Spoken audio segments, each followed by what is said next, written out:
So I'm hanging out with my little cousin the other day, right? And he's on his laptop and he's playing some video games or whatever.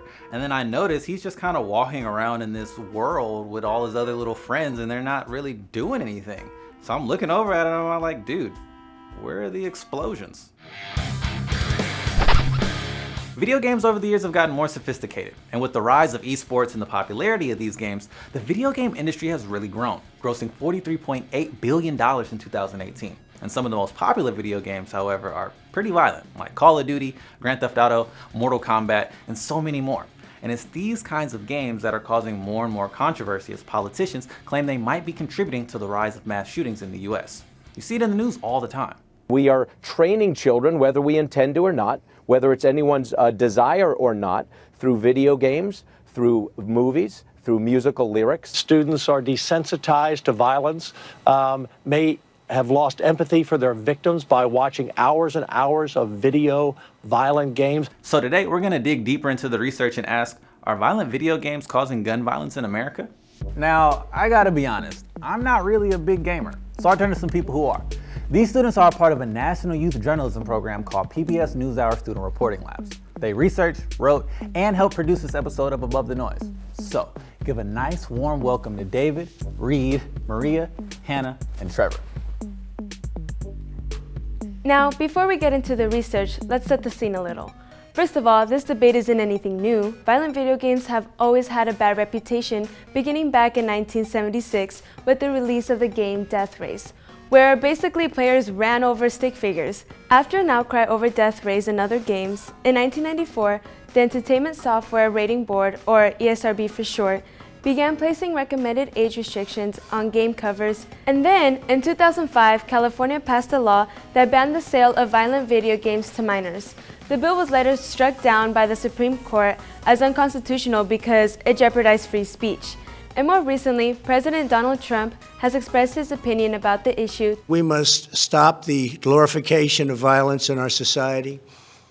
This includes the gruesome and grisly video games that are now commonplace. But the one perspective missing is from the gamers themselves. We wanted to know, why are these games so popular anyway? So we turned to some gamers to find out. I think violent video games are so popular because it's like not something that you usually like experience in like the real world, and it's like you don't get to do it, so it's kind of like a different, like it's just different, and I think that's why they're so popular. It's mostly due to the interaction that you get when playing a violent video game. It's like you're directly interacting with like other people almost with most violent video games. It's a side of society that we can't do in person. So from the research, it's pretty clear that there's no evidence that violent video games lead to mass shootings. Now, there's little scientific evidence to support the connection, and it may distract us from addressing those issues that we know contribute to real-world violence.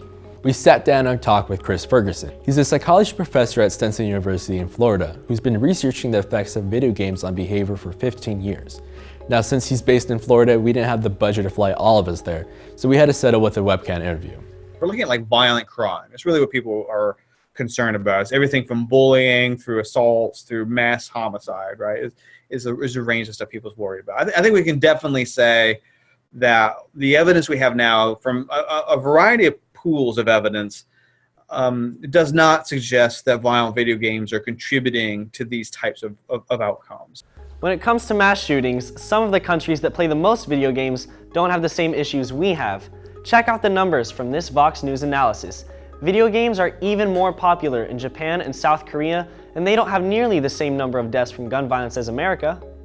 Even if you look at assaults, you might say, well, they have tight gun control laws, but even if you look at assaults, they tend not to have very high assault rates. So the effect of violent video games on real-world violence is not really up for debate in the research field. But what is up for debate is the effect violent video games have on milder forms of aggressive behaviors. Back in 2015, the American Psychological Association did a huge analysis of all the research on video games and aggression and basically concluded that playing video games can lead to aggressive thoughts and behaviors. Okay, so you might be thinking, Myles, that kind of sounds like video games lead to violence. But here's the catch. There's a difference between violence and aggression, and that's what often gets confused in the media, which can help explain the hype around video games causing real-world violence. Just so that we're all on the same page, usually violence refers to physical harm and aggression is a more general term that refers to angry or hostile thoughts, feelings, or behaviors. So everything that is violent is aggressive, but not everything that is aggressive is violent. So generally speaking, hitting, kicking, punching, those are all violent behaviors. And yelling, getting irritated or frustrated, arguing, talking back, those are all aggressive behaviors. And this is an important distinction to understand the research. So to learn more, we talked to Deborah Nichols, a professor at Purdue University and director of the Children's Media Lab. There is considerable research in this domain that there are links between playing violent video games and aggressive thoughts, aggressive behaviors, but there are two caveats that we need to talk about. First, when they measure aggression, sometimes it's measured as aggressive thoughts, sometimes it's measured as actual how many physical acts have you engaged in aggressive behavior. You have to be very careful about how you define what aggression is. And then the other aspect of it is even when these relationships are found, they tend to be fairly small and weak. But as Trevor said before, there's debate in the field about the influence. Even if we're talking about like milder aggression, we still don't really see, in my opinion, evidence for effects. So there seems to be a bit of conflicting data on the influence of video games on aggression.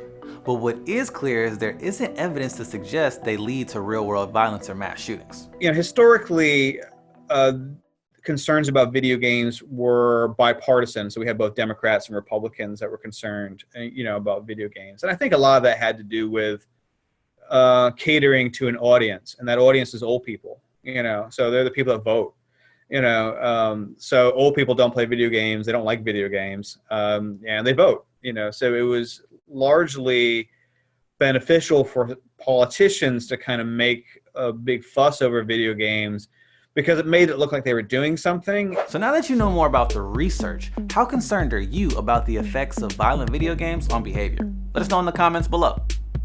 Hey, thanks for watching. If you're into video games, check out our video on video game addiction. Or if you want more from these student reporters, check out our video on school dress codes. And if you're a teacher, get your students talking about this video on our website, KQED Learn. And as always, I'm your host, Myles Best. Till next time, y'all. Peace out.